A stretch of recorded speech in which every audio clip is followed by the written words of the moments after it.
This is the homework helper for Chapter 3, Section 5 in the 8th grade textbook entitled Equations, Tables, and Graphs. We'll be taking a look at question 1 and 2 here. I'll leave 3 for you to do on your own. Number 1 says the amount of water in a tank being filled is represented by the equation G equals 20m, where G is the number of gallons in the tank after m minutes. Complete the table and sketch a graph of the equation. Now, one of the things that's probably going to bother you, a lot of you right away, is we're so used to when we're graphing that we always have x and y, because x and y are the two axes we graph on. The x and y axis make up the coordinate plane. But looking at what they've given us here, that doesn't have x and y. But we can absolutely make it say x and y. We just have to look at what they've set up for us and make this make sense in context. Look at what we would call the x-axis here. Notice on the x-axis, they've got the time in minutes here. Well, they set up here that that's going to be m. So where I see m there, if you want to make it a little easier on yourself, just rename that into x. Why? Because it's what's on the x-axis. All right, where they have g, the number of gallons in the tank, which is what they tell us here in the second line, well, as you can see, that's on the y-axis. So gallons must be the same as y. Again, reason? Because it's on the y-axis. So where I see that g, I can change that into y. So if this says y equals 20x now, do we know what to do? Yes, we absolutely know what to do, because this would then be exactly what we did yesterday. All right, they've picked some x's for us, 0, 1, 2, 3, and 4. We're going to plug them into the equation for x, figure out the y's, and then make ourselves a little graph from the coordinates x and y put together. So at 0 here, I'm doing 20 times 0, which is 0. At 1, I'm doing 20 times 1, which is 20. At 2, I'm doing 20 times 2, which is 40. At 3, I'm doing 20 times 3, which is 60. And at 4, I'm doing 20 times 4, which is 80. And again, all that is me changing x into the number they've suggested here, 0, 1, 2, 3, and 4, and then solving what it says. 20 times 0, 20 times 1, 20 times 2, 20 times 3, and 20 times 4. Okay, so now I have my y's from plugging those numbers in, so now I have some coordinates. Remember, coordinates are my x number and then my y number. So this first one is 0, 0. The second one is 1 and 20. The next one is 2 and 40. The next one down is 3 and 60. And the last one down is 4 and 80. All right, so let's go to our graph here. When the x value is 0, the y value is 0. So that's right here where would be the origin. As you can see, they've only given us quadrant 1 here because it doesn't make sense to go into the negative territory on either of these. We're not going to have negative time. We're not going to have a negative amount of gallons, so we don't need quadrants 2, 3, and 4 where you would find all that information. Okay, 1 and 20 is the next one. So at the x value of 1, the y value is 20. You can kind of see how this is looking like it's going to shape up. When the x value is 2, the y value is 40. When the x value is 3, the y value is 60. And when the x value is 4, the y value is 80.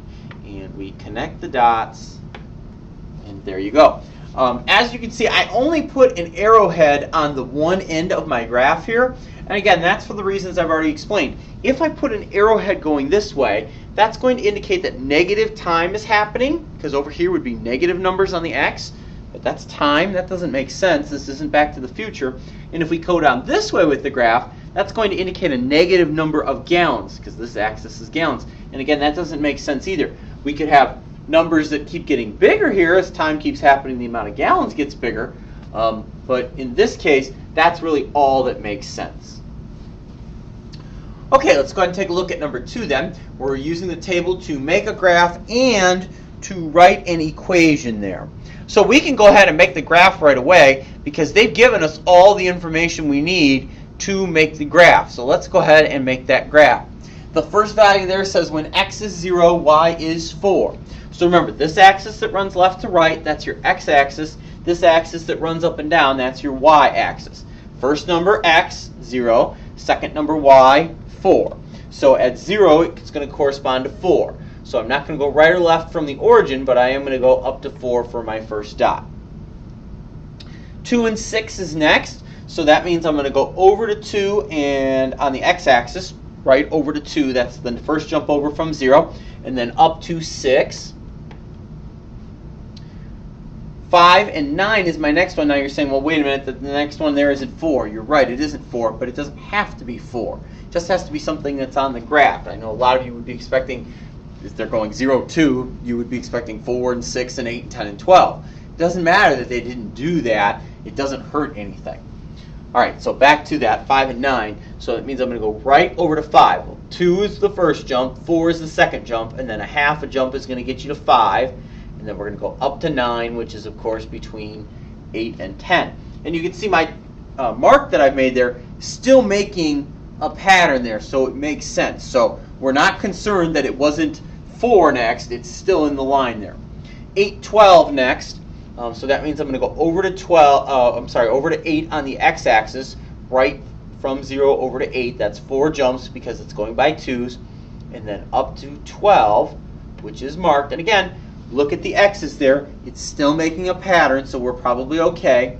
And then the last one is going to go over to 12 on the x-axis. So write 6 jumps from 0 there, 4, 5, 6, and then all the way up to 16. But again, notice my marker there is in line with all those other ones. There's a pattern clearly. This is another graph of a line. Now we've got the graph now, but we don't have an equation.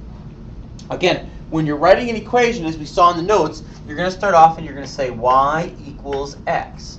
And then you're going to say, okay, finish it by saying, what am I doing to x to get to y? Well, if we look at this first one here, 0, 4, there's only one option there. We would be adding 4 there. If we looked at 2 to 6, though, there would be 2 options. I'd be multiplying by 3 or adding 4. Well, it's the one that has to work every single time. Well, the one that works in every single one of these spots here is adding 4. It worked here. 5 plus 4 is 9. 8 plus 4 is 12. 12 plus 4 is 16. Adding 4 worked every single time. And because it works every single time, after this y equals x, that all of them are going to start off as, I'm going to write plus 4. As I said in the notes today, don't get yourself in a situation where you're always thinking it must just be one thing, like adding 3 or subtracting 7. They could be doing a couple things, like multiplying by 3 and then subtracting 2, or dividing by 2 and then adding 7. Don't get yourself in the mindset that it's always one thing, because it may not always be just one thing.